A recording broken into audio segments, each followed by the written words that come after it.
Dans ce deuxième volet, je vais vous lire la lettre ouverte de Marine Le Pen. Étant donné que l'information ne filtrera pas dans les médias officiels, ou alors ce sera très flou, ce sera très orienté, j'ai décidé de transmettre l'information.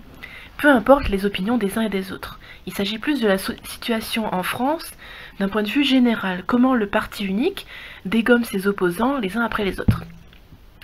Le titre. Le Rassemblement national menacé de mort par les juges. Le pouvoir prive le Rassemblement national de sa subvention. Levons-nous contre une dictature qui veut tuer le premier parti d'opposition. Donc je le rappelle, c'est la lettre ouverte de Marine Le Pen, présidente du Rassemblement national.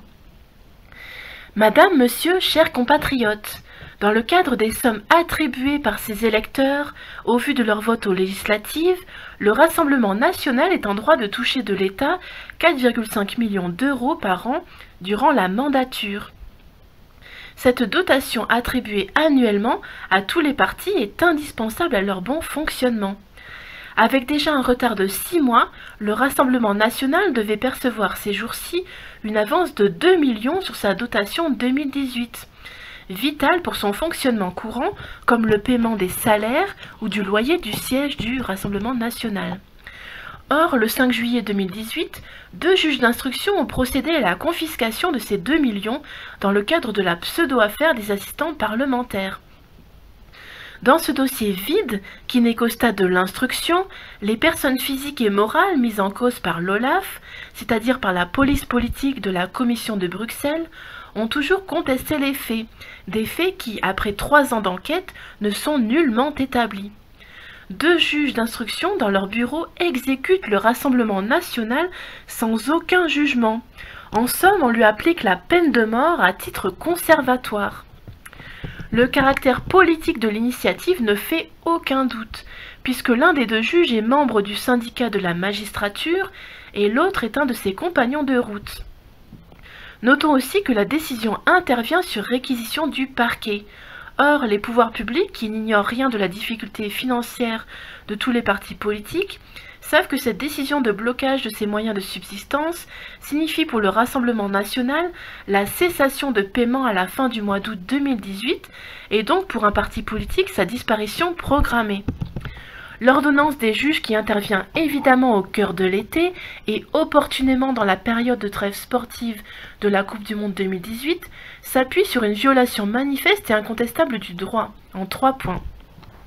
Premier point, violation de la présomption d'innocence. Le Rassemblement national se voit appliquer une exécution d'une peine qui n'a pas été prononcée dans une affaire qui n'est pas encore jugée, mais qui est au stade de l'instruction. Cela est d'autant plus choquant que les faits sont formellement contestés. Deuxième point, violation du texte invoqué. Les juges font application d'une disposition légale applicable au grand banditisme qui vise à confisquer les fruits de l'infraction, par exemple les biens acquis avec le trafic de drogue. Or, dans le cas d'espèce, il n'existe aucun lien entre la somme due par l'État et l'infraction supposée. Troisième point, enfin, violation de toute proportionnalité. Les juges ont décidé de saisir 2 millions, somme qui excède très largement, par son montant insensé, les amendes encourues et les préjudices prétendus. Il est à noter que l'appel n'étant pas suspensif, cette décision inique est d'application immédiate.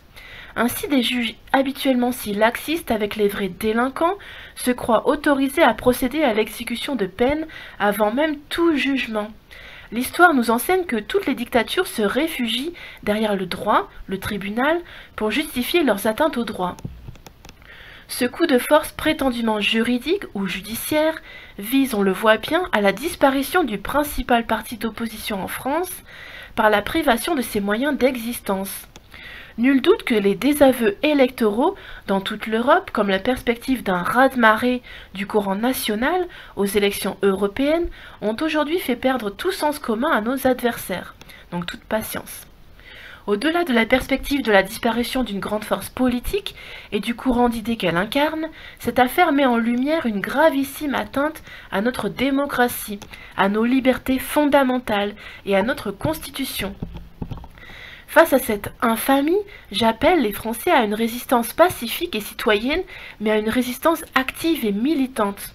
La première force d'opposition se trouve dans une situation inédite. Un mouvement arrivé au second tour de l'élection présidentielle se trouve contraint à compter de ce jour de cesser toute activité politique puisqu'il ne peut plus les financer. Le Rassemblement national appelle tous les Français épris de liberté et de démocratie, quelles que soient leurs convictions, à faire échec à ce coup de force des juges. Un site dédié, alertedémocratie.fr, est mis en place à 20 h ce soir pour sauver financièrement le mouvement national. Sur cette spoliation arbitraire de la subvention de fonctionnement, j'alerte tous les autres responsables des partis politiques sur le danger d'un procédé vil qui les exposera à leur tour tôt ou tard. Donc Marine Le Pen continue. Je prends à témoin les opinions publiques des pays démocratiques. Aujourd'hui en France, les partis d'opposition ne sont plus seulement ignorés dans les instances parlementaires, ou bientôt privés du droit d'amendement. Pas seulement harcelés par exemple par des interdictions bancaires injustifiées ou des persécutions judiciaires, mais aujourd'hui mis à mort par des artifices juridiques grossiers. Marine Le Pen, députée, présidente du Rassemblement national. Voilà, c'est tout pour ce deuxième volet.